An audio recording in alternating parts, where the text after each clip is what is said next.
What is going on, guys? It's 21 Maxwell here, and now we're on to episode 47 of the TNA TW series. I'm recording this episode after a hellacious weekend where I've been just steaming the whole time, and I've finally got over my hangover, so I thought, right, cool, it's time to get some TW booked and let's get a show on the road. We're booking this week from the Hooker Creek Event Centre in the Northwest region in Portland, Oregon. So we're hoping to continue momentum here as we carry on to Hard Justice. This is also going to be the anniversary really of me joining TNA, as I started the save on July week 1 in 2014. So I've been at it a whole year, and I think I've been doing the YouTube videos since roughly October, roughly in a wee build up to Bound for Glory. So hopefully now we've got a good opportunity to kind of build on to Bound for Glory from Hard Justice. Will be happening here in the next couple of pay-per-views, and when we get to Bound for Glory, let's hope it's going to be historic, magical and memorable. So here we go, just a 13 segment show. We're making really good use of our storylines.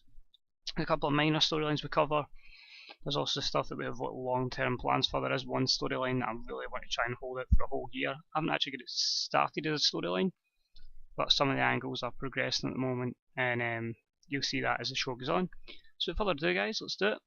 13 segments, takes up 123 minutes. Let's run the show.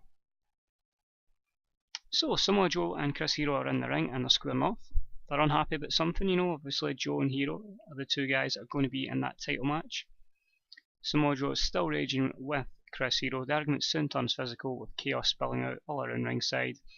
Eventually a number of officials and other wrestlers like jobbers have to hit the ring and they pull them apart before they kill each other. So a 69C+ angle here, basically again to try. They're not very good in mic skills, I don't think, especially Joe, so a bit of physicality between them, but not taking up one of the match spaces. So that's a good way to try and hopefully get that storyline over a wee bit more.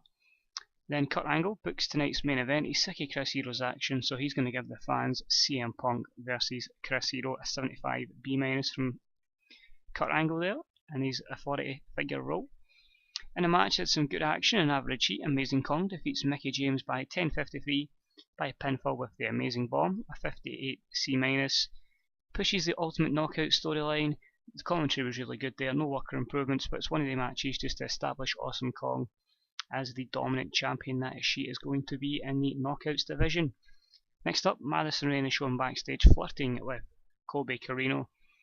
Colby obviously have to build his reputation up. He's obviously got quite decent skills. He's only 18, so we could generally make him our MVP player over a duration of time.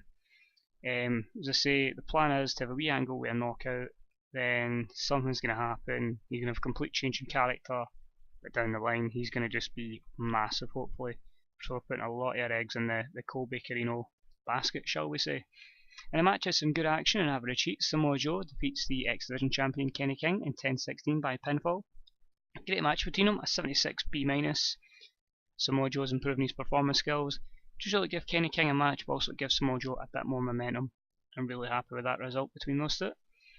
Ed Edwards' cell phone goes off. He reaches into his gym bag and takes the call. The call appears to be an emergency simply because he's rushed out to the car park, where he's ambushed by Davey Richards.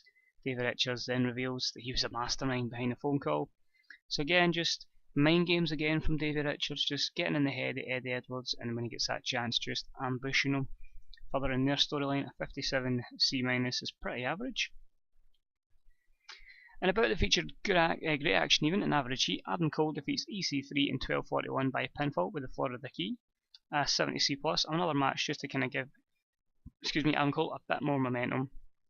And really, nothing for EC3 at the moment after his Hawkins storyline finished, so just kind of using him as a bit of an enhancement talent, further up the card. Then a cryptic message flashes on the screen saying someone is coming to save us, and it's the second coming. A former TNA guy, again we're hyping this up, is returning. Who's it going to be? And that guy in A to B, so you can tell it's a big name that will be appearing. And about the featured great action and a good crowd, Austin Aries and Bobby Lashley defeated Bobby Roode and Magnus in 12:56 when Austin Aries defeated Magnus by pinfall. Magnus off his game, only a 64 C rating, but really just to give these guys a little bit something to do really. Lashley's improving his performance skills and Bobby Roode improves his rumbling performance skills. So the guy's on written contracts, so you got to use them in some sort of capacity.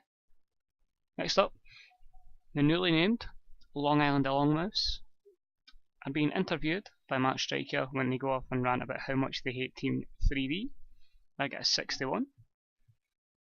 With a wee fatal 4-way match, and a match out some good action and average heat, the Long Island Loudmouths defeat the Hardys, the Model Citizens, and Team 3D in 14:49, and Hawkins defeated Matt Hardy by pinfall using the ropes for leverage. A 70C plus is really good, and that's considering Hawkins, Bully Ray, and Jeff were all off their game. And 3 tag teams of the excellent chemistry, which was obviously the Dudleys, the Hardys, and the Long Island Loudmouths. But it gives more depth into the 3D versus New Blood storyline. Worker improvements, Jeffro and Bully Ray improving their performance skills, and Drew Galloway improving his rumble skills. So all in all, I'm sure the 7,477 in attendance would have been impressed with that. Matt Striker is talking with CM Punk about his upcoming match. Usual hype video with CM Punk to try and get the rating up a bit, a 78B. Matt Striker looked dreadful. CM Punk looked like a real star. Usually you get better though with Punk. I was kind of hoping for a B+. Anyway, oh my fucking god. Wow. That's my biggest ever rating I've had. And I've done this save a year now, and that's the best rating I've had in one single segment. An bout that featured great action and great heat from the crowd. CM Punk defeats Chris Hero in 18:24 by pinfall with a GTS. During the match we also had Samoa Joe run in and attack Chris Hero. The match lifted the crowd. The TNA has a hero storyline advances at 94A. Wow. Both men improving their performance skills. I'm absolutely delighted with that. And that means my show finishes as my best ever show in 85B+. That's WWE level, because obviously they're star power.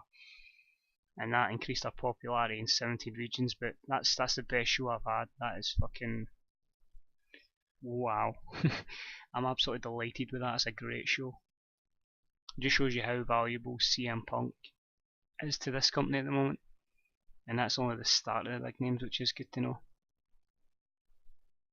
But we'll see what we get in the ratings, you know. Let's hope that a good show transitions into a good rating. Let's see Impact rating. It says their feedback was excellent. It seems they've really struck gold with this show, so I'm happy with that. Slate Randall could be leaving, could be staying. Might put a wee bin for him, we'll see. But the main thing is, check our emails. And that's Pat Kenny's contract ending, so we'll have to give him a new contract. And Impact on a 577. Wow, that is my, I know for a fact you need to look at that. That is my best ever show. Rating wise, that's just perfect. That's really all I can say about that. That's really good. And a 577, well, the standard continues to grow. Pat Kenny, I'll get that sorted in a minute. Momentum's up to 78, Prestige is 69. Dixie Carter still thinks it's very low. Size, how has that changed? 71 in the tri-state. Nearly at 65 in the southeast, so that's 1, 2, 3, 4, 5, 6. 6 of them are 60 and above, so we just really have to work on the Great Lakes and the Northwest and possibly the Midwest as well. Get them all up, get them up to 60s, and then we could be looking at national. I'd maybe say this time next year, but that's really good to see. Still no trends. I think the only thing we can really look at is just storyline progression. I think famous storylines, there we go. Team 3D with the New Blood is up to a 70C+, so that's a good segment for it. It's Rude to be Punk, although Rude and Punk didn't have any confrontation there, sorry. A 73B- is still really good. We gave Rude the night off basically just to get that Punk and Hero thing. Battle for the Company, again, there's not much left in that storyline, but a 75B-. I might keep it and bring another guy in for Kurt Angle to give Ciampa something to do. That took that CM Punk Hero match, actually put that feud up to 86B+. Wow, just shows taking Joe out and putting Punk in just made that storyline just go to a whole new level. Ultimate Knockout was a 58C-, expected, but it's still higher than the 53 heat that's demanded, and the Hungriest Wolf is 56. Again, we just need to keep building up David Richards.